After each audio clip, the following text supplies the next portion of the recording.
Have you ever said something in English and you know your grammar was perfect, but the other person just completely missed your point? Well, today we're going to dive into the invisible rules of English.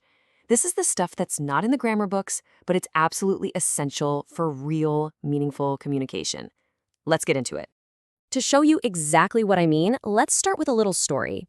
It is the perfect example of how two people, both speaking perfect English, can still somehow completely misunderstand each other.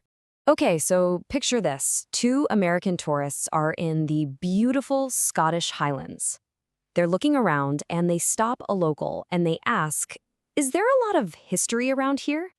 And the local, well, he looks at the ancient town all around them and says, "No, just a lot of old buildings."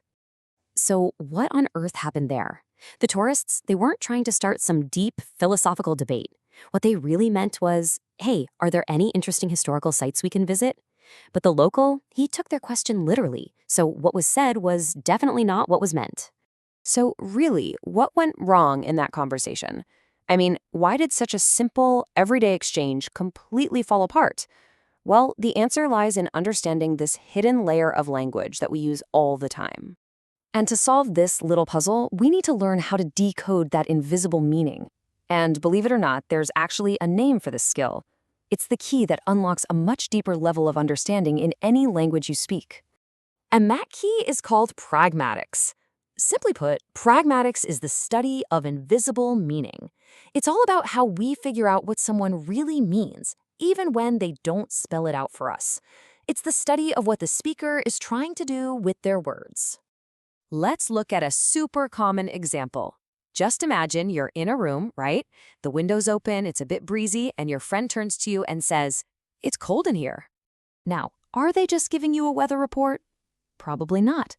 The hidden meaning, the invisible message is almost certainly, "Please close the window."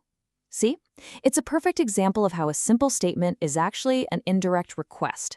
The real message is invisible. Okay, here's another one you've probably heard a million times. Someone asks, "Are you busy tonight?" They're not just being nosy about your schedule. This is what we call a pre-invitation. They're just checking to see if you're free before they actually ask you out. The question is just a tool to get to the real meaning.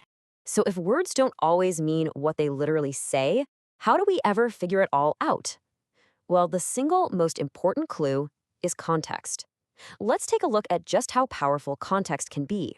Okay, I want you to listen carefully to how I say this phrase. Imagine your boss looks at a project you just finished, smiles, and says, "Nice job." In this context, with this warm, happy tone, it's obviously a real compliment. You feel good about it. Now, same words, totally different situation. Imagine you just spilled coffee all over an important report, and your coworker looks at you and says, "Nice job." The words are identical, but that sarcastic tone completely flips the meaning. Now it's a criticism. And let's try it one last time. A building inspector is looking at a paint sample on a wall and says very neutrally, "Nice job." In this case, it's just an observation. It's a statement of fact that the work is technically good. There's no strong emotion one way or the other. So here's the crucial takeaway. The words themselves are not the full story, not even close.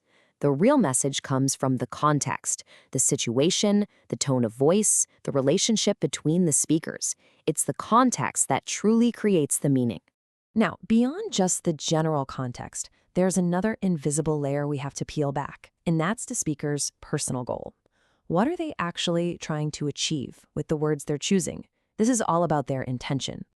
You can think of communication as having different layers. On the very top, you have the words. That's the visible surface. But right underneath that, you have the speaker's intention, their hidden goal.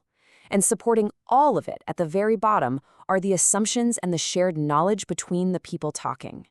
Here's a classic example. You're at the dinner table, and someone asks, "Can you pass the salt?" Now, literally, this is a question about your physical ability. Like, are you capable of lifting the salt shaker? But of course, nobody thinks that.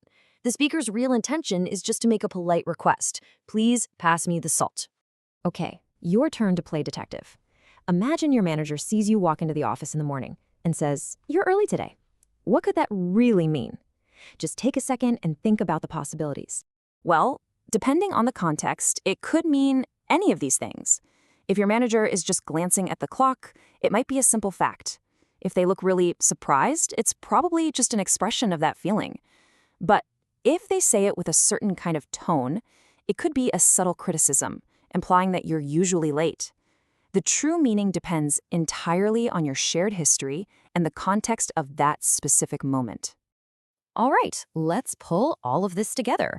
We've kind of decoded the mystery of invisible meaning. So now you have a practical toolkit you can use to better understand the unwritten rules of English communication. So let's recap your new Pragmatics toolkit. Just remember that what you're really listening for is the invisible meaning, and you find that by looking at three things: the context of the conversation, the speaker's intention, and the shared knowledge between the two of you.